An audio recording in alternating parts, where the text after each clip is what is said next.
L'ordre du jour appelle la discussion sur le rapport de la commission mixte paritaire du projet de loi de finances pour 2025 et la parole est à monsieur David Amiel, rapporteur de la commission mixte paritaire.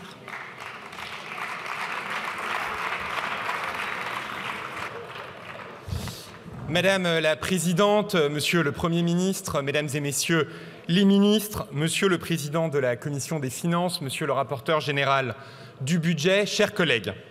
Chacun le sait, depuis le mois de janvier, alors que l'Amérique et la Chine se sont lancées dans une guerre économique mondiale, la France est clouée au sol.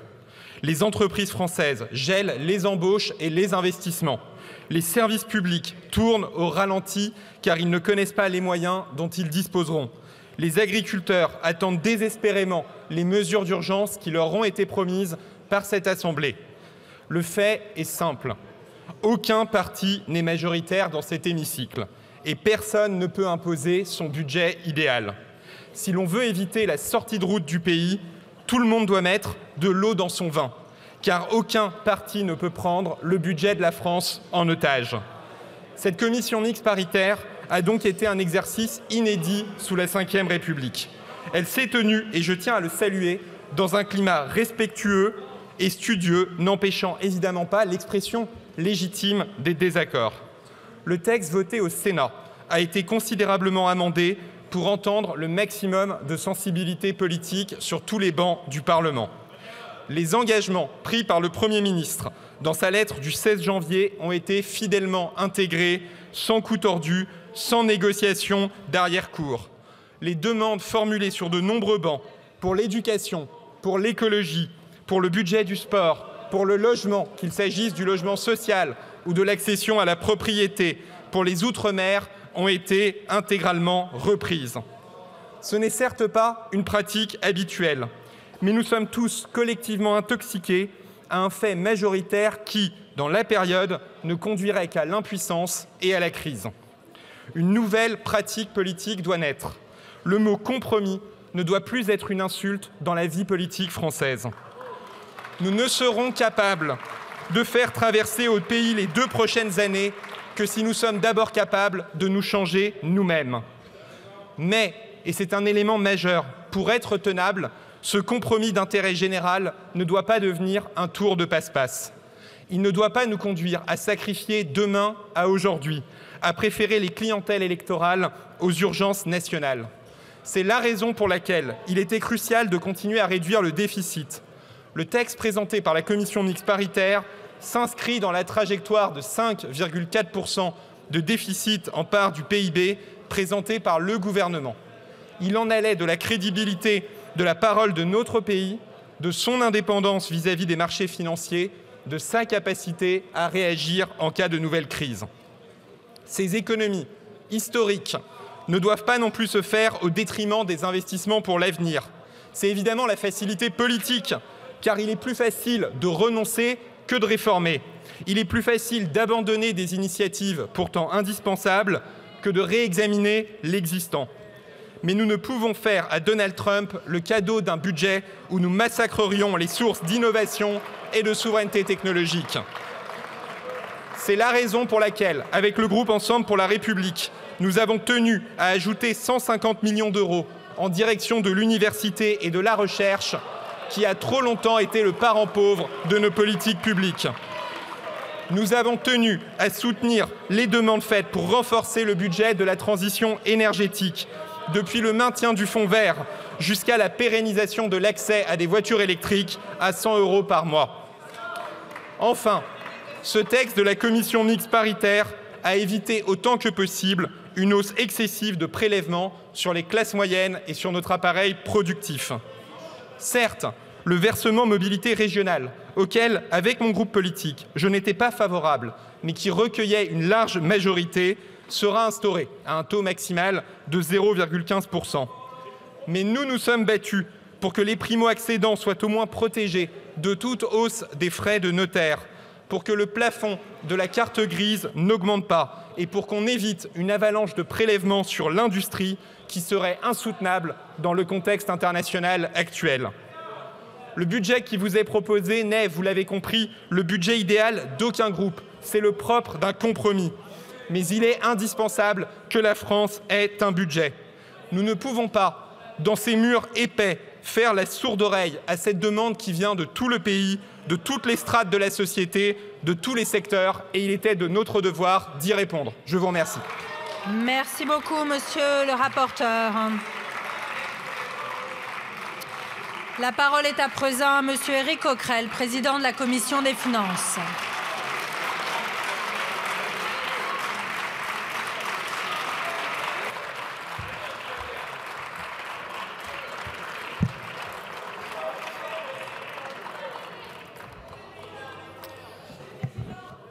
Madame la Présidente, Messieurs les ministres, Monsieur le rapporteur, chers collègues, le budget qui est soumis aujourd'hui à notre vote est un budget pire que celui de Michel Barnier, qui aurait certainement été censuré si la censure n'était pas arrivée avant via le PLFSS.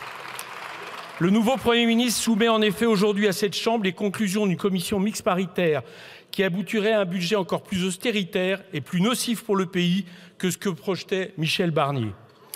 Les instituts et les institutions les plus autorisées, comme François Ekal ou encore la Cour des comptes, concluent que le déficit est dû avant tout à la baisse des recettes. Selon la même Cour des comptes, pour la seule année 2024, 60 milliards d'euros manquent dans les caisses de l'État à cause des réformes fiscales entreprises depuis 2017. Et vous prévoyez donc de les abaisser de 6,2 milliards d'euros par rapport à Michel Barnier, ne taxant plus les ultra-riches et les grandes entreprises que sur un an. À l'inverse, en prévoyant des coupes budgétaires supplémentaires de 6,4 milliards d'euros, vous aggravez le problème. L'Observatoire français des conjonctures économiques chiffrait au mois d'octobre que le budget Barnier aurait un effet récessif de 0,8 points par rapport au PIB. Votre budget est donc bien davantage austéritaire. Il coûtera donc encore plus cher en termes récessifs. Avec ces 6,4 milliards que vous ajoutez aux coupes de Michel Barnier, on atteint 23,5 milliards de coupes budgétaires de l'État. C'est un record depuis 25 ans. Des ministères essentiels auront leur budget amputé. Le travail, moins 3,1 milliards corrigés de l'inflation. L'écologie, moins 2,6 milliards corrigés de l'inflation. Le logement à périmètre égal, moins 1,5 milliard corrigé de l'inflation. La recherche et l'enseignement supérieur, moins 1,5 milliard corrigé de l'inflation. Et le sport, année post-olympique, moins 197 millions. Et pour atteindre ce chiffre, vous n'avez rien cédé. Car ce qui a été présenté comme de maigres concessions à une partie de votre opposition n'est en réalité que l'arbuste qui cache bien mal la forêt austéritaire. Certes, les crédits de l'agence bio seront maintenus, 2,9 millions. Mais à côté de ça, le ministère de l'Agriculture et de l'Écologie verront leur budget amputé de 1,2 milliard supplémentaires par rapport à ce que voulait faire Michel Barnier. Certes, 4000 postes d'enseignants ne seront pas supprimés, mais c'est moins 225 millions du budget de l'éducation nationale par rapport à Michel Barnier. Aucun moyen supplémentaire pour la politique de l'eau qui est même rabotée de 100 millions. Et si effectivement on sauve les 2 jours de carence, d'un autre côté, tout le monde sera moins indemnité en termes d'indemnité maladie, ce qui fait 900 millions d'économies pour l'État. Alors, faudrait-il, comme j'ai entendu David Amiel nous le dire encore, laisser passer ce mauvais budget sous peine d'être privé de budget tout court? On connaît la chanson. Déjà, pour éviter la première censure, on nous annonçait que les cartes vitales ne fonctionneraient plus et que les fonctionnaires ne seraient plus payés. C'était un mensonge et ceux qui l'ont proféré en étaient conscients. Il y a bien aujourd'hui un budget. Ce budget, c'est la loi spéciale qui est en vigueur depuis le 1er janvier 2025 et qui permet à l'État de fonctionner comme l'Espagne fonctionne depuis 3 ans avec les compliments de toute la communauté internationale pour sa vigueur économique. Pour exercer ce chantage, vous avez adopté, et c'est votre choix le plus absolu, des circulaires restrictives. Vous avez, par exemple, plafonné les crédits à 25% sous prétexte de respecter les futurs votes de l'Assemblée.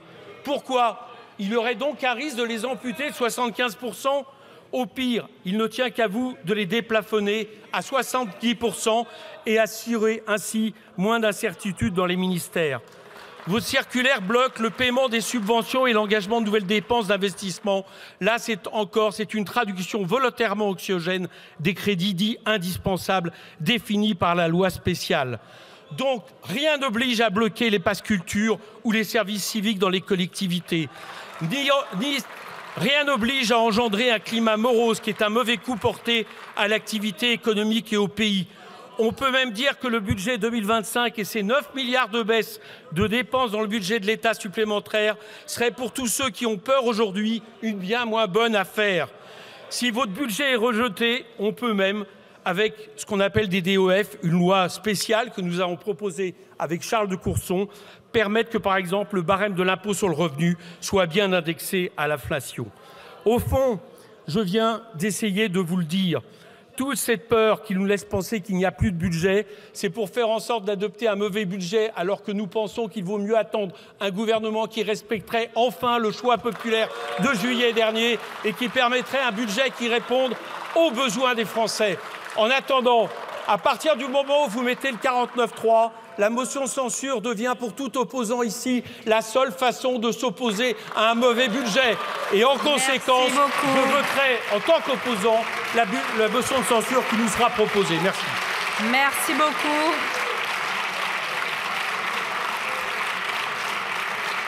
La parole est à Monsieur le Premier ministre.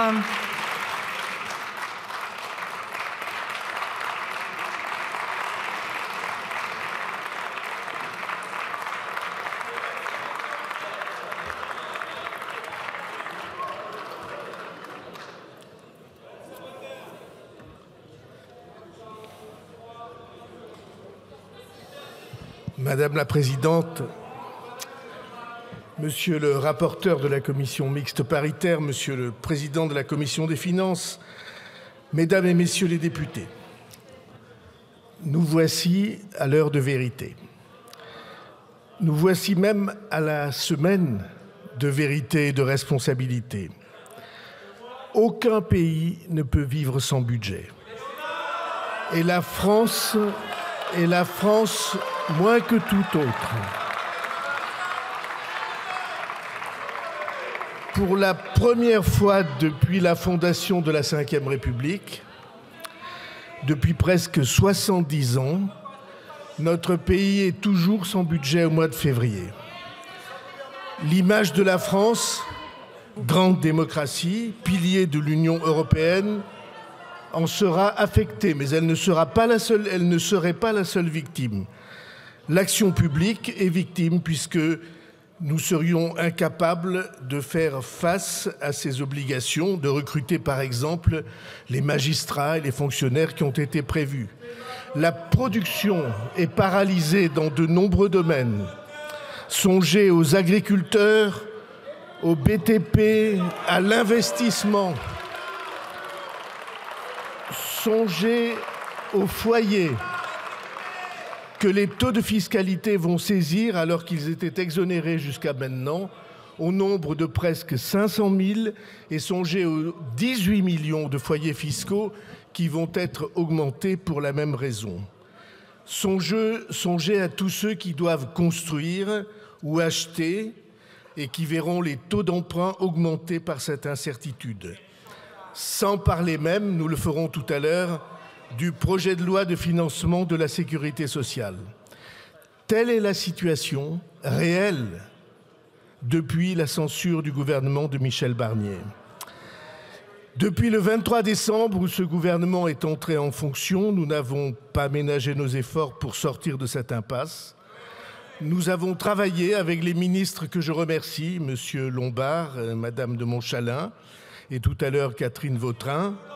Nous avons travaillé avec toutes les forces politiques, toutes ont été invitées, tous les groupes invités de cette Assemblée ont été reçus et entendus, toutes les forces qui participent et soutiennent le gouvernement, tous ceux qui ont accepté, bien que n'appartenant pas à la majorité, de s'inscrire dans le dialogue, c'est-à-dire dans une perspective positive, et ont voulu proposer des améliorations. La bonne foi et la bonne volonté ont été au rendez-vous. Le texte qui vient de vous être présenté a trois auteurs, j'allais dire trois géniteurs. Le gouvernement de Michel Barnier avant la censure du 4 décembre, le gouvernement que nous avons constitué depuis le 23 décembre et le Parlement dans ces deux chambres, dans toutes les séances et particulièrement les séances de la commission mixte paritaire.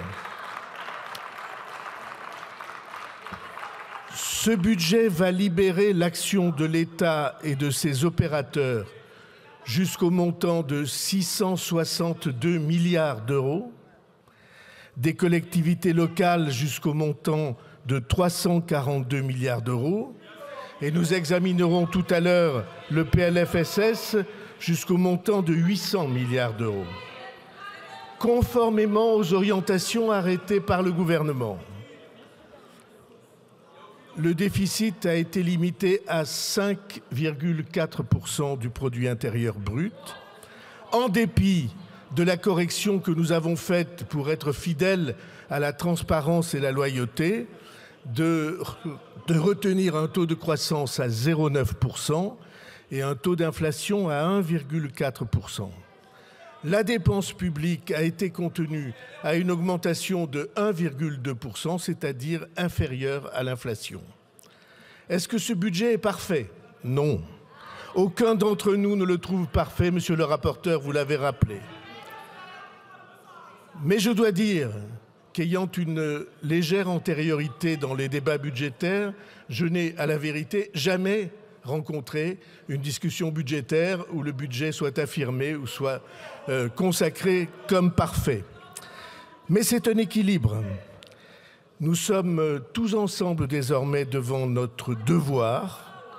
Et si vous en décidez ainsi, puisque la décision est entre vos mains, dans les 10 jours, la France, à force de votre volonté et de bonne volonté, de pas fait les uns vers les autres, d'efforts et de compréhension, la France aura son budget, aura ses budgets, ce qui sera un signal de responsabilité, de stabilité, adressé à ceux qui sont les premiers concernés, à ceux qui s'inquiètent à juste titre, à nos concitoyens.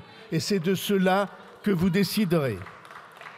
C'est pourquoi, Madame la Présidente, Mesdames et Messieurs les députés, j'ai l'honneur d'engager, en vertu de l'article 49 alinéa 3 de la Constitution, la responsabilité du gouvernement sur le texte de la commission mixte paritaire, complété d'amendements techniques et de coordination. Je vous remercie. Merci beaucoup, Monsieur le Premier ministre.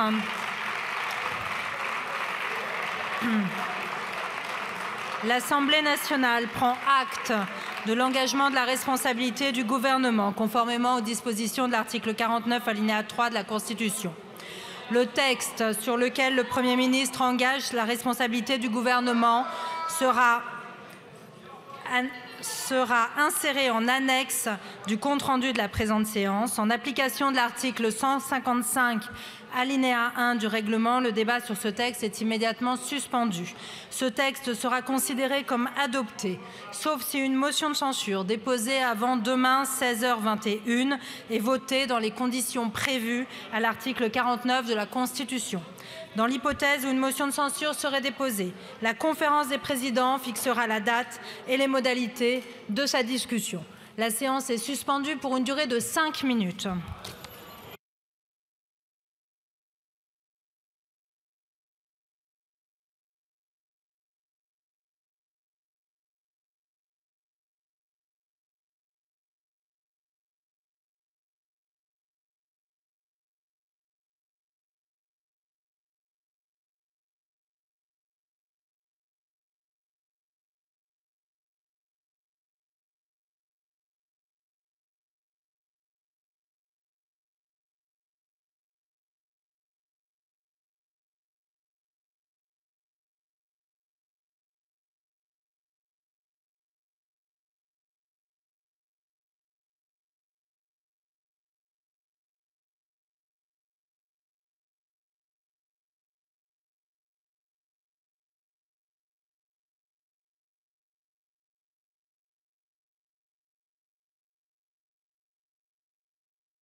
Mes chers collègues, la séance est reprise. Je vous demande de bien vouloir regagner vos places.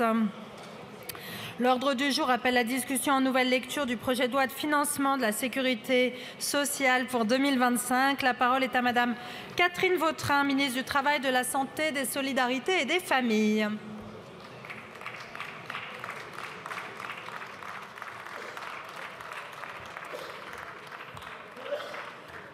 Madame la Présidente, Monsieur le Premier ministre, Monsieur le Président de la Commission des affaires sociales, Monsieur le rapporteur général, Mesdames et Messieurs les députés. Le projet de loi de financement de la sécurité sociale pour 2025, vous le savez tous, est un texte essentiel. Un texte essentiel puisqu'il vise à doter notre système de santé et de solidarité des moyens dont il a besoin, tout en garantissant son équilibre et sa pérennité. Je voudrais remercier la Commission des affaires sociales pour son travail rigoureux et approfondi et bien sûr féliciter Thibault Bazin pour son élection en qualité de rapporteur. Son engagement, son expertise nous sont très précieux. Nous avons tous conscience du contexte budgétaire exigeant dans lequel nous évoluons. Nous avons également tous conscience de la situation politique inédite dans laquelle nous nous trouvons. La responsabilité nous oblige à articuler deux impératifs majeurs, garantir la protection sociale et redresser nos finances publiques. La responsabilité nous oblige à trouver des compromis. Fidèle à l'esprit d'Ambroise Croizat qui disait « La sécurité sociale est la seule création de richesse sans capital, la seule qui ne va pas dans la poche des actionnaires, mais qui est directement investie pour le bien-être de nos citoyens ». C'est ce à quoi le gouvernement s'est consacré depuis notre nomination le 23 décembre dernier. Et je voudrais associer Amélie de Montchalin, Astrid Panosyan-Bouvet, Yannick Neuder et Charlotte Parmentier-Lecocq. Ensemble, nous avons écouté chacun des 10 groupes politiques représentés dans votre Assemblée et également celles et ceux du Sénat qui ont accepté de nous rencontrer. Nous avons pris en compte vos priorités pour proposer un texte probablement encore imparfait, j'en ai conscience, mais un texte qui cherche à nous rassembler et surtout un texte qui permet à la sécurité sociale, notre bien commun, de fonctionner au mieux en 2025. L'année 2025 sera celle des 80 ans de cette sécurité sociale fondée sur les principes du Conseil national de la résistance. C'est un héritage précieux que nous devons préserver et adapter aux défis de notre temps. Il constitue le socle sur lequel repose notre modèle social. Jacques Chirac nous le disait déjà. Désormais, la sécurité sociale fait partie de l'identité de la France et du patrimoine des Français. Elle a sa place dans notre histoire comme dans notre quotidien. Elle exprime en quelque sorte notre génie national. Comme l'a rappelé le Premier ministre François Bayrou, la santé des Français est une priorité. Ce budget en est la preuve. Il consacre des moyens importants pour l'accès des soins de qualité, pour l'autonomie, pour encourager le travail et pour la justice sociale. Ce PLFSS fait de l'accès à des soins de qualité pour tous les Français une priorité. Première des priorités, l'hôpital. L'Ondam pour 2025 sera en hausse de 3,4 %, soit 9 milliards d'euros supplémentaires par rapport à 2024. Cette hausse traduit en particulier une action forte en faveur des établissements de santé. L'Ondam hospitalier augmentera en effet de 3,8 %, ce qui est bien plus que ce qui était prévu initialement. Voilà le fruit des discussions que nous avons eues les uns avec les autres. Des moyens supplémentaires à hauteur de 1 milliard permettront d'améliorer la situation financière des hôpitaux, leur capacité à offrir les soins de qualité que nos concitoyens attendent. L'attractivité continuera à être au cœur de notre action, avec en particulier un effort sur les effectifs dans les services de soins critiques et de réanimation. Deuxième priorité, le développement des soins palliatifs. Au premier semestre 2024, j'avais porté devant vous, dans votre Assemblée, la stratégie nationale de soins palliatifs. J'avais à l'époque pris l'engagement que chaque année, pendant 10 ans, le budget dédié serait abondé de 100 millions d'euros supplémentaires, engagement tenu dès cet exercice 2025. Cette augmentation budgétaire est consacrée au déploiement de la stratégie décennale qui doit permettre, dans chaque territoire, le renforcement de l'offre de soins palliatifs, non seulement au sein des établissements de santé et médico-sociaux, mais aussi à domicile, ainsi que la poursuite d'une filière de formation universitaire en soins palliatifs. Troisième priorité, repenser notre système de santé depuis le territoire. C'est à l'échelle du bassin de vie que nos concitoyens attendent des réponses concrètes. Nous poursuivrons notre stratégie d'aller vers les populations. Cette démarche ciblera principalement les territoires ruraux à faible densité médicale et à forte proportion de patients en affection longue durée ou sans médecin traitant. La lutte contre les déserts médicaux, l'amélioration des soins non programmés seront poursuivis avec le renforcement des moyens du service d'accès aux soins. Nous aurons un regard tout à fait attentif à la pérennisation et à l'extension des expérimentations réalisées au titre de l'article 51, dont les résultats apportent des solutions adaptées aux attentes de nos concitoyens. Quatrième priorité, l'attractivité des métiers de la santé, l'amélioration des conditions de travail des professions médicales. C'est notamment, mais pas seulement, par le financement de la mise en œuvre de la convention médicale, avec la consultation chez le médecin traitant à 30 € dès décembre 2024. Certaines spécialités bénéficient également de revalorisation à la même date, comme par exemple la consultation chez le gynécologue. Nous devons continuer à investir davantage dans la prévention. Nous améliorerons le suivi médical de l'enfant avec une évolution du calendrier des examens obligatoires et une refonte du carnet de santé. À compter du 1er janvier 2025, l'un des 14 examens prévus lors des 3 premières années de l'enfant est supprimé parce qu'un nouvel examen sera ajouté entre la 7e et la 16e année. Le nouveau carnet de santé accordera une place centrale à la prévention. Par ailleurs, les examens bucco-dentaires seront désormais annuels entre 3 et 24 ans dans le cadre de la politique Génération sans carie. Enfin, la santé mentale est la grande cause nationale en 2025.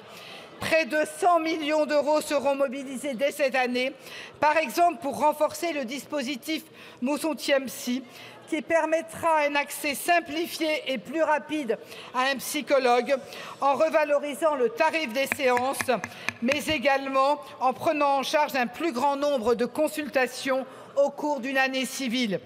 S'agissant des personnes les plus précaires, les plus éloignées des soins et surtout des soins de psychiatrie, elles bénéficieront du renforcement des équipes mobilité précarité psychiatrie. La réponse préhospitalière des personnes nécessitant des soins psychiatriques sera améliorée. Des filières psychiatriques seront développées dans les services d'accès aux soins. Le dispositif de prévention du suicide Vigilance sera étendu pour les mineurs. Le vieillissement de la population est un défi majeur auquel ce PLFSS apporte des réponses concrètes. Les retraites sont un enjeu bien sûr majeur. C'est pour cela que le Premier ministre a remis le chantier sur la table et l'a confirmé aux partenaires sociaux. Je suis confiante dans leur capacité à trouver les voies d'un accord. En attendant, ce PLFSS acte la revalorisation des pensions de retraite de base de 2,2% au 1er janvier 2025. Le cumul emploi-retraite sera facilité pour les médecins exerçant dans des zones sous-denses. Le taux de cotisation des employeurs territoriaux et hospitaliers à la CNRACL sera relevé de 3 points par an jusqu'en 2028, d'une manière plus progressive que cela avait été envisagé. Les retraites agricoles, mesdames et messieurs les députés, seront calculées sur les 25 meilleures années de revenus avec une entrée en vigueur dès le 1er janvier 2026, conformément à la loi du député Julien Dive. Les financements de la branche autonomie atteindront 43 milliards d'euros et permettront d'accélérer le déploiement des 50 000 nouvelles solutions d'accompagnement pour les personnes en perte d'autonomie, tout en renforçant le soutien aux proches aidants et aux établissements médico-sociaux. Le soutien aux personnes en situation de handicap connaîtra en 2025, au moment où nous atteindrons le 25e anniversaire de la loi du 11 février 2005, le 20e anniversaire de la loi du 11 février 2005, des avancées concrètes. Je pense en particulier à la prise en charge intégrale des fauteuils roulants, tel que nous avons travaillé sur le sujet. Les EHPAD bénéficieront d'un effort budgétaire significatif avec des investissements immobiliers supplémentaires pour moderniser les structures et améliorer les conditions d'accueil des résidents. 6 500 professionnels seront recrutés dès 2025 de façon à accélérer l'attente des 50 000 postes supplémentaires prévus d'ici 2030, garantissant ainsi une meilleure prise en charge et un accompagnement renforcé. Le financement des EHPAD sera simplifié, sécurisé grâce à la fusion des sections souvent évoquées, pas encore réalisée. Le Sénat avait voté un fonds d'urgence à hauteur de 100 millions d'euros. Nous partageons tant au gouvernement que sur plusieurs bancs de votre Assemblée la situation difficile des EHPAD. C'est pour cela que nous proposons de tripler ce fonds d'urgence pour le porter à hauteur de 300 millions d'euros. Enfin, alors que de plus en plus de personnes âgées expriment le souhait de rester à domicile ou de vivre dans des résidences adaptées, le soutien aux aides à domicile va être renforcé. En application de la loi Bien vieillir, ce texte prévoit une nouvelle aide financière de 100 millions d'euros pour couvrir une partie des dépenses liées à la mobilité des aides à domicile, garantissant ainsi un accompagnement de qualité sur l'ensemble du territoire. Vous le voyez, mesdames et messieurs les députés, les apports de ce PLFSS sont importants. Je suis consciente qu'il ne s'agit que d'une première étape. La transition démographique que nous vivons est majeure et nous devons y consacrer toute notre énergie.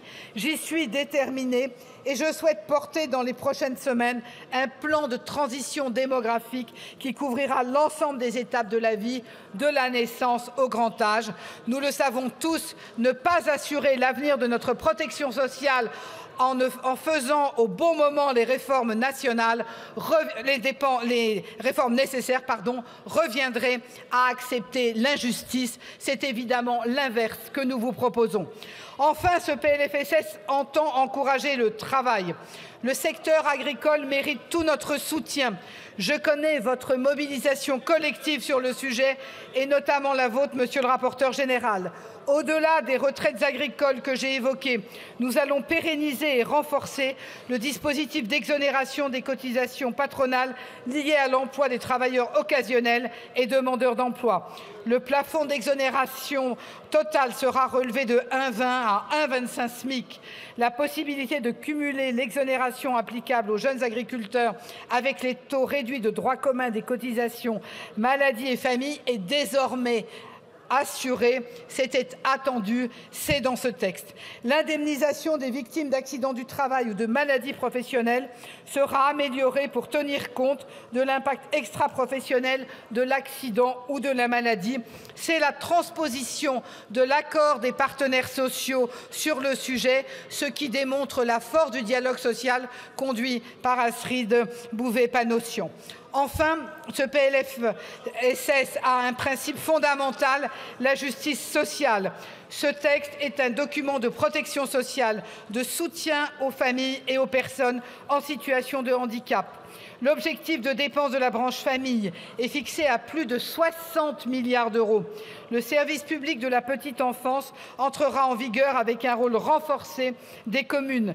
La réforme du complément de libre choix du mode de garde permettra aux familles monoparentales de bénéficier de cette aide jusqu'aux 12 ans de l'enfant. vous le demandiez, c'est dans le texte. Préserver notre modèle, c'est aussi lutter contre la fraude. C'est un axe fort porté par plusieurs groupes qui a permis d'enrichir le texte initial tant au Sénat que par les travaux de votre commission des affaires sociales. La carte vitale sera sécurisée. Les contrôles liés au versement des pensions de retraite à l'étranger seront renforcés. Les échanges de données entre l'assurance maladie et les complémentaires santé seront simplifiés.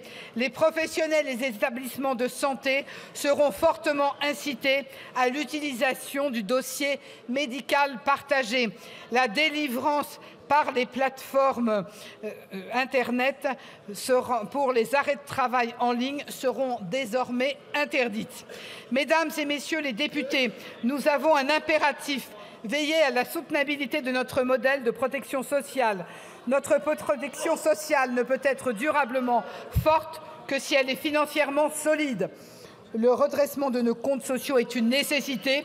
Soyons lucides, en 2024, le déficit de la sécurité sociale est de 18 milliards d'euros. Avec ce texte, compte tenu des effets de la censure, compte tenu aussi des choix et des compromis que nous avons portés ensemble, le déficit de la sécurité sociale sera en 2025 supérieur à 22 milliards d'euros. Nous ne pouvons nous en satisfaire. Sans loi de financement, ce déficit serait de 30 milliards d'euros. Cette étape 2025 est une première étape, probablement encore perfectible, mais nous devons collectivement trouver les solutions pour tendre vers l'équilibre du régime. Ce n'est pas de l'idéologie, c'est une nécessité, mesdames et messieurs les députés, pour garantir une protection sociale de haut niveau pour chacun de nos enfants. Comme le Premier ministre l'a indiqué dans sa déclaration de politique générale, je souhaite que nous puissions adopter une logique pluriannuelle. À la veille des 80 ans de la sécurité sociale, celle-ci doit s'adapter plus que jamais à notre virage démographique qui commande de repenser ce modèle de protection sociale. Je suis, avec l'ensemble des membres du gouvernement, attaché à cette méthode fondée sur le dialogue, fondée sur l'écoute. Ce PLFSS construit dans le contexte que nous connaissons est un texte de protection, un texte de responsabilité. Nous avons le devoir de le porter ensemble avec sérieux, avec engagement, afin d'assurer un avenir plus solide à notre modèle. Nous le devons aux Françaises et aux Français. Merci beaucoup, Madame la Ministre. Merci beaucoup. La parole est à présent à Monsieur Thibault Bazin, rapporteur général pour la Commission des affaires sociales.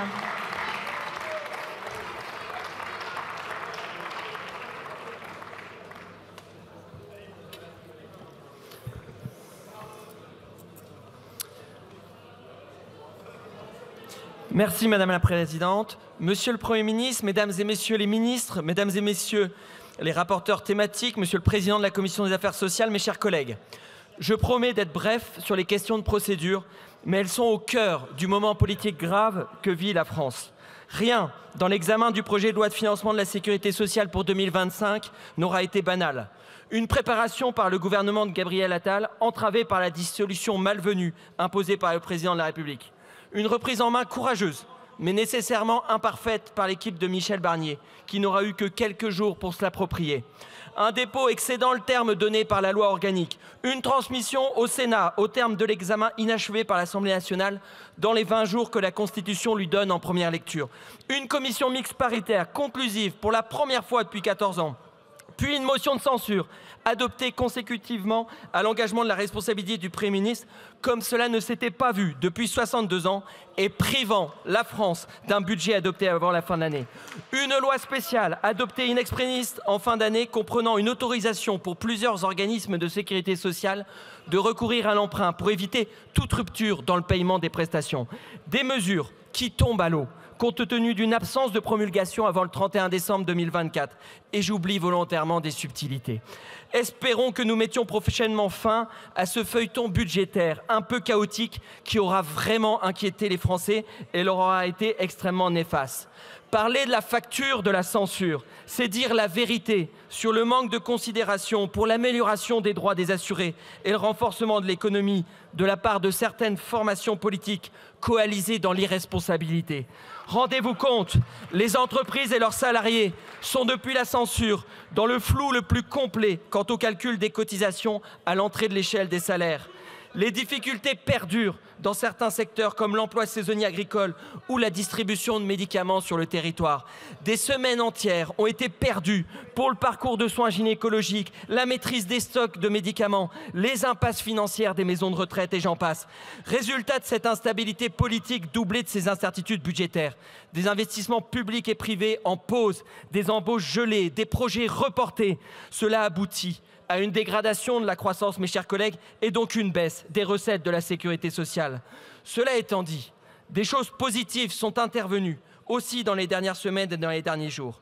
D'abord, non seulement le fil entre le gouvernement et les groupes parlementaires qui acceptent le dialogue ne s'est pas rompu, mais chez les uns et les autres, on a senti que la nécessité absolue d'enfin doter la sécurité sociale, comme du reste de l'État, d'un budget faisait renaître la bonne volonté de chercher des solutions avec réalisme et pragmatisme. C'est ainsi que le Premier ministre et plusieurs de ses ministres ont pris des engagements vis-à-vis de mesures qui, pour avoir une incidence sur les chiffres de la loi de financement de la sécurité sociale, ne sont pas dans son texte stricto sensu. Le lissage sur 4 ans au lieu de 3 de la hausse des cotisations à la Caisse nationale de retraite des agents des collectivités locales, dont relève une partie des personnels des établissements de santé, a été confirmé dans un décret publié vendredi dernier, Madame la Ministre. Cette charge pour les employeurs hospitaliers sera bien neutralisée et l'amendement du gouvernement y procède avec une hausse de 3,8% du sous-Ondam concerné au lieu de 3,1% et de 3,4% concernant l'objectif total contre 2,8% au dépôt du PLFSS. Le taux du ticket modérateur sur les consultations chez le médecin généraliste ou la sage-femme n'augmentera pas, de même que celui sur les médicaments. Ensuite, la Commission des affaires sociales a beaucoup, et avant le rejet final du texte, bien travaillé. Je remercie d'ailleurs son président, cher Frédéric, qui a conduit les débats avec clarté et respect. Je veux le croire, cela traduit la volonté d'une majorité de députés issus de bancs divers d'envoyer un signal politique empreint de responsabilité et de sérieux, plutôt que la persistance de certains dans une attitude mettant la sécurité sociale en péril. Pour l'essentiel, je me suis efforcé de tendre aux commissions vers le retour aux équilibres trouvés lors de la CMP et d'éviter de nouveaux irritants. Chacun sait qu'il ne correspond pas exactement à ce qu'à titre personnel j'aurais choisi sur tel ou tel sujet. Mais je suis respectueux d'un accord qui avait été élaboré d'une façon tout à fait régulière, avec le triple souci des avancées pour nos compatriotes, de la pleine considération envers les nuances politiques représentées au Parlement et du sérieux budgétaire. Mais cette ligne comprend des exceptions, la plus notable étant l'impossibilité pour certains articles de s'appliquer tout court ou tel quel, au regard de ce que notre droit permet ou empêche en termes de rétroactivité. Il en va ainsi du décalage des articles relatifs à la contribution patronale sur les actions gratuites, aux exonérations pour les contrats d'apprentissage et les jeunes entreprises innovantes, ou encore, surtout, de l'abandon pur et simple de celui sur la revalorisation différenciée des pensions de retraite de base. Voilà pour les enjeux institutionnels, c'est mon rôle. J'en viens à des considérations plus politiques. C'est aussi mon rôle. En premier lieu, avoir été fidèle à l'esprit de la CMP ne retire pas mon sentiment sur ce que l'on appelle la fiscalité comportementale. Bien sûr que le tabac, les jeux d'argent et de hasard ou les boissons trop sucrées ne sont pas des produits parfaits, que chacun doit se prendre en main pour en modérer sa consommation ou en quitter son addiction, et qu'il est utile que la puissance publique informe en toute transparence des enjeux de santé qu'il y a derrière. Et notre hémicycle comprend de nombreux spécialistes du cancer. Mais mesdames et messieurs les ministres, je vous le dis, je n'ai pas envie de vivre dans un pays où l'on taxe à tour de bras chaque année davantage le vin, puis un jour le chocolat, et ensuite quoi, le fromage, et encore après les madeleines de Liverdun ou les bergamotes de Nancy. Ne soyons pas sourds à ce que nous disent nos concitoyens. Il y a d'autres méthodes à explorer que toujours taxer davantage, et surtout faire reposer le coût sur les consommateurs les plus modestes. Attention au ras-le-bol fiscal, la méthode des rabots sans discernement est à proscrire. J'ai essayé, comme rapporteur général, d'éviter toute nouvelle taxe et de préserver la filière sportive, car le sport, c'est aussi la santé. En deuxième lieu, nous nous apprêtons, en tout cas ce nous comprend le socle commun, à adopter une loi de financement parce qu'il en faut une, pour fixer les tarifs dans les établissements et pour permettre à l'ACOSS de se présenter beaucoup plus sereinement devant ses prêteurs. Non pour leur faire plaisir, mes chers collègues, mais pour verser aux assurés les allocations familiales, les prestations d'invalidité ou les indemnités journalières auxquelles ils ont droit et pour lesquelles ils ont cotisé. Car c'est bien de cela dont il s'agit d'assurer le financement. Néanmoins, le texte que nous allons adopter ne règle aucun des problèmes structurels de nos comptes publics et de nos comptes sociaux en particulier. La trajectoire des prochaines années demeure inquiétante, sans perspective d'amélioration. La dégradation des déficits sociaux en 2025 doit nous préoccuper, même si ce déficit aggravé par rapport à 2024 serait pire en l'absence d'adoption de ce budget de la sécurité sociale. Les déficits s'accumulant, il faudra s'atteler d'ici l'année prochaine à la situation de la dette sociale et à la CADES. L'avis qu'a publié au milieu de la semaine dernière le Haut Conseil des finances publiques sur la révision des hypothèses de conjoncture sous-jacente au texte financier rappelle qu'en 2024, le déficit s'est dégradé pour la deuxième année consécutive.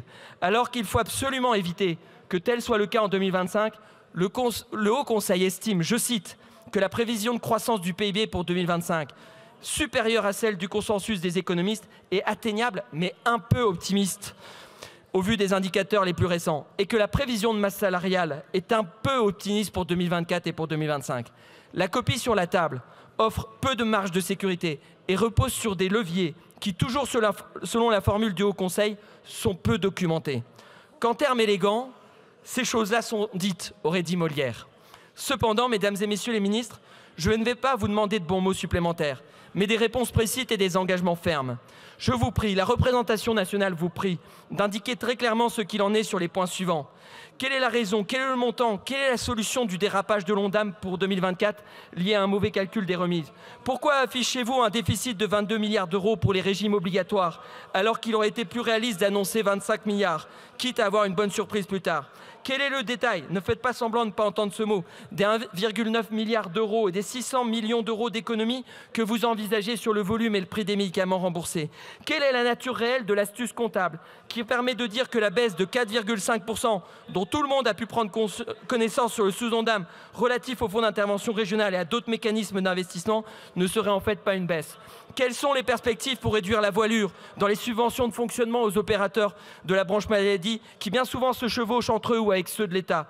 Nombre de bonnes idées ont été intégrées en matière de lutte contre la fraude. Faites-vous le serment de mettre les services sous tension. C'est une demande très forte et légitime des Français. J'insiste, nous voulons des explications détaillées et sincères. Pour ma part, je prends date. Face au risque d'une poursuite de la dérive budgétaire qui fragilise considérablement notre modèle social et notre République, mon alerte et ma vigilance seront constantes. Soyez assurés que notre commission, et singulièrement ses membres qui, comme moi, se sont vus attribuer des pouvoirs spéciaux par la loi organique, sommes déterminés à demander très régulièrement aux administrations sous votre autorité et aux caisses sous votre tutelle des points d'étape sur l'application des décisions du Parlement, sur la mise en œuvre des annonces d'ordre réglementaire qui, si souvent, sont inscrites dans des tableaux pour justifier des économies, mais dont on a moins fréquemment vu la trace, ou encore sur le respect des trajectoires moult fois promises et jamais tenues. C'est une terrible épreuve pour moi, qui suis gaulliste, de constater que des pays pour lesquels j'ai la plus grande amitié, mais dont la force de l'État et le poids de l'économie ne sont tout de même pas comparables à la France, n'ont aucune difficulté à consolider leurs finances publiques.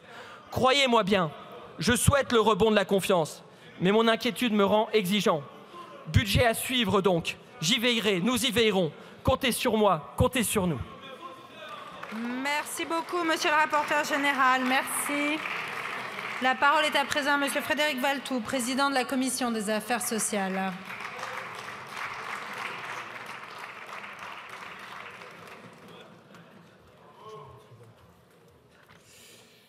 Madame la Présidente, Monsieur le Premier ministre, Mesdames les ministres, Messieurs les ministres, Monsieur le rapporteur général, Mesdames et Messieurs les rapporteurs thématiques, mes chers collègues, comme président de la Commission des affaires sociales, il me revient de procéder au même constat qu'en première lecture en octobre dernier, à l'issue de nos 15 heures de débat en nouvelle lecture la semaine dernière.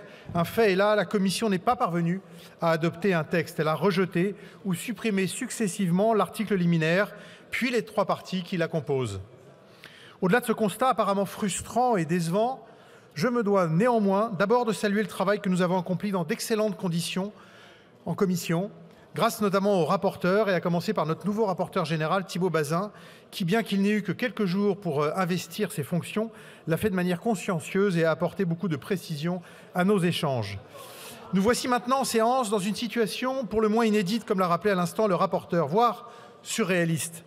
La version issue d'une CMP pourtant conclusive de ce projet de loi de financement de la sécurité sociale pour 2025, ayant volé en éclats avec l'adoption d'une motion de censure, nous sommes face à un texte issu des travaux du Sénat, marqué par des arbitrages d'un précédent gouvernement, mais que nous n'allons pas beaucoup discuter ici.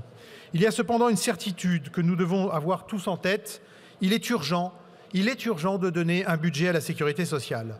Face à cet enjeu, nous sommes tous face à un choix de responsabilité.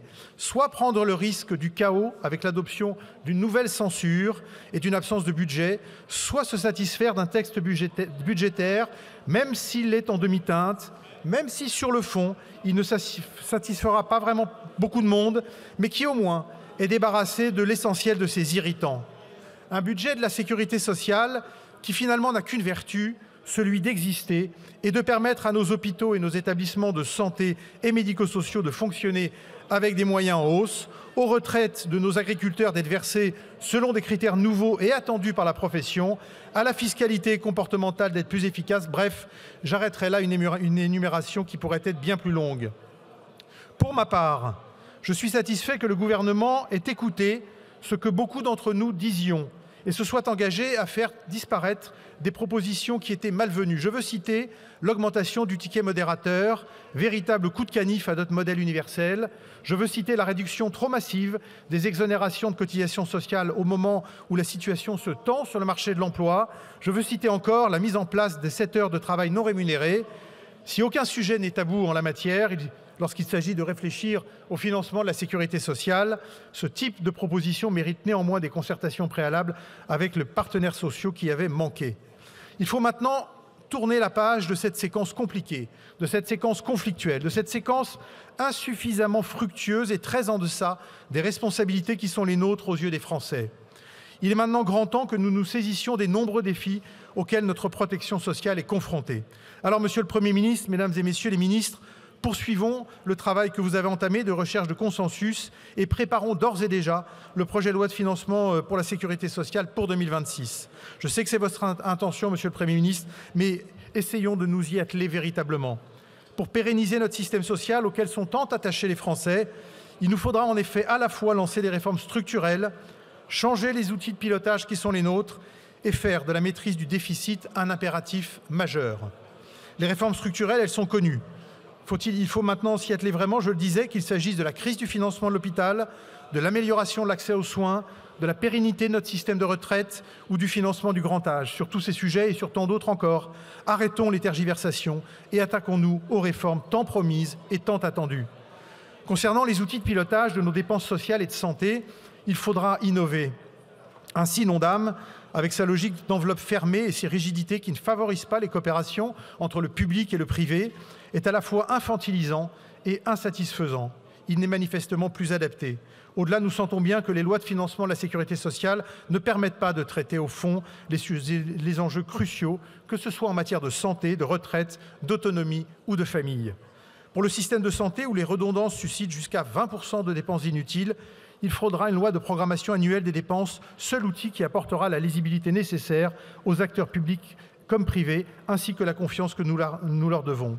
Je conclurai sur la vigilance extrême qui doit rester de mise à l'égard du déficit des comptes sociaux, et pas seulement parce que les régimes sociaux n'ont pas vocation à être durablement déséquilibrés. Aujourd'hui s'annonce un déficit prévisionnel pour 2025 entre 23 et 25 milliards d'euros. Jamais, depuis 15 ans, les comptes de la sécurité sociale n'ont connu un tel niveau de déficit, à l'exception de l'année 2020, année du pic de la pandémie. Cela doit nous alerter sur l'urgence de nous attaquer aux réformes de structure. Les déficits et la dette mettent en danger le bien commun que nous a légué le Conseil national de la résistance, mais aussi la souveraineté financière de notre pays. Nombreux sont donc les chantiers d'ampleur qui nous attendent, mais la perspective de cette œuvre collective est exaltante. Et dans ce collectif, il faudra bien sûr compter sur notre commission. Merci beaucoup. Merci beaucoup, Monsieur le Président. La parole est à Monsieur le Premier ministre.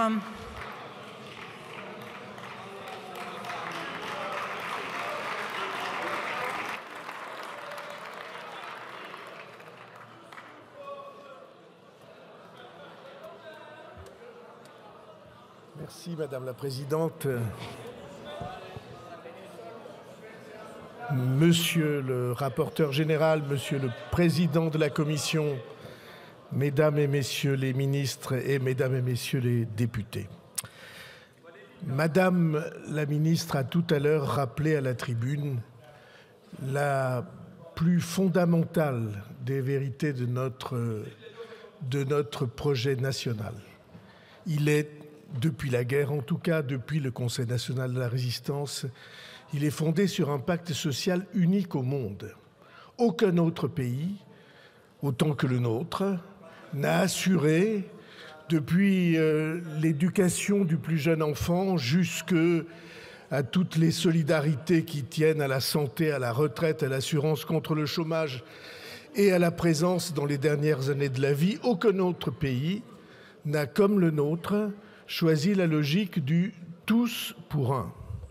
Tous les autres pays ont en grande partie ou en totalité fondé leur pacte social sur la logique du « chacun pour soi ». Chacun pour soi-même, chacun pour sa famille, chacun pour les siens, chacun pour l'éducation de ses enfants, chacun pour l'assurance sociale, chacun pour la retraite. Donc cette volonté de faire qu'aucun d'entre nous ne se retrouve abandonné à aucun des moments de la vie, cette volonté-là, elle se résume dans le budget dont nous allons examiner la première partie. Et ce budget a eu, c'est vrai, cette année, une histoire particulièrement difficile, complexe, tourmentée. Cette histoire a commencé, semble-t-il, heureusement, avec une commission mixte paritaire conclusive au mois de novembre dernier, et puis une motion de censure, principalement due à une indexation seulement partielle des retraites. Et il a fallu reprendre l'ouvrage, le remettre sur le métier. Et ça a donné lieu, je dois le dire, ça a été souligné et par le rapporteur et par le président de la commission et par vous, Madame la ministre. Ça a donné lieu à des débats particulièrement ressentis comme particulièrement fructueux et sereins. J'ai entendu des jugements positifs sur l'ensemble de ces bancs, majorité comme opposition. Monsieur le Président de la Commission, qui avait pris votre responsabilité au mois de septembre, il y a à peine 4 mois, et vous, Monsieur le rapporteur général, tout nouvellement élu, et qui avez fait, je dois le reconnaître, je dois l'assurer, l'unanimité par la qualité de votre travail. Un texte de 49.3 sur cette première partie, qui est le fruit de discussions avec l'ensemble des groupes qui ont bien voulu échanger avec le gouvernement. Cette première partie est l'ajustement des dépenses et des recettes sur 2024.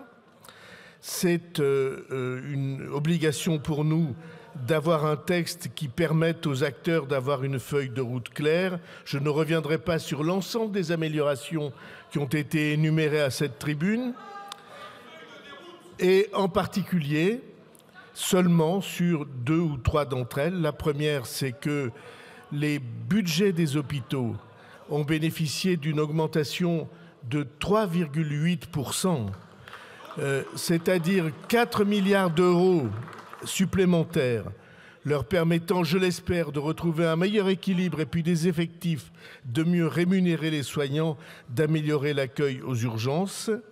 Sur l'autonomie et la dépendance, la prévision de 6 500 personnels soignants en plus dans les EHPAD et 300 millions supplémentaires prévus pour qu'ils puissent faire face à des difficultés financières quelquefois immenses. Je veux retenir aussi l'engagement pour l'année sur les problèmes de la santé mentale dont Michel Barnier avait fait, dont à notre tour nous faisons une priorité pour l'ensemble du gouvernement. Et un mot encore pour un sujet attendu depuis si longtemps qui est l'amélioration des retraites agricoles, qui mérite qu'on le mentionne à cette tribune, et l'ouverture d'une réflexion sur cette nécessité de ne plus seulement aborder des problèmes aussi lourds et aussi graves sous l'aspect annuel de l'annualité budgétaire, mais d'ouvrir une perspective vers une pluriannualité qui soit sérieuse et utile. Je veux remercier les ministres qui ont travaillé profondément à ce sujet, à commencer naturellement par Madame Vautrin, par Monsieur Yannick Neuder, par Astrid Panosyan-Bouvet, par Christophe Parmentier-Lecoq et par Amélie de Montchalin. Charlotte Parmentier-Lecoq et Amélie de Montchalin. Ça m'apprendra à raccourcir l'écriture des prénoms. Et donc, le travail que l'équipe gouvernementale a fait sur ce sujet est, je le crois, de bon augure. Et il a été signalé par beaucoup des intervenants, beaucoup des participants, quel que soit leur bord ou quels que soient les groupes auxquels ils appartiennent, sur ce budget. C'est pourquoi, sur le fondement de l'article 49, alinéa 3 de la Constitution, j'engage la responsabilité du gouvernement sur l'article liminaire et la première partie du projet de loi de financement de la sécurité sociale pour 2025, dans leur version adaptée par le Sénat et modifiée par les amendements déposés par le gouvernement et figurant en annexe du courrier que j'ai adressé à la présidente de l'Assemblée nationale. Je vous remercie. Merci beaucoup, Monsieur le Premier ministre. L'Assemblée nationale prend acte de l'engagement de la responsabilité du gouvernement, conformément aux dispositions de l'article 49, alinéa 3 de la Constitution. Le texte sur lequel le Premier ministre engage la responsabilité de son gouvernement sera inséré en annexe au compte-rendu de la présente séance. En application, Monsieur le Premier ministre, je vous invite, mes chers collègues, à regagner vos places. La séance n'est pas terminée tant que je ne l'ai pas levée. Monsieur le Premier ministre, s'il vous plaît. Merci. En application de l'article 155, alinéa 1 du règlement, le débat sur ce texte est immédiatement suspendu. Ce texte sera considéré comme adopté, sauf si une motion de censure déposée avant demain 17h08 est votée dans les conditions prévues à l'article 49 de la Constitution. Dans l'hypothèse où une motion de censure serait déposée, la conférence des présidents fixera la date et les modalités de sa discussion. La séance est suspendue. Prochaine séance demain à 9h. Question orale sans débat.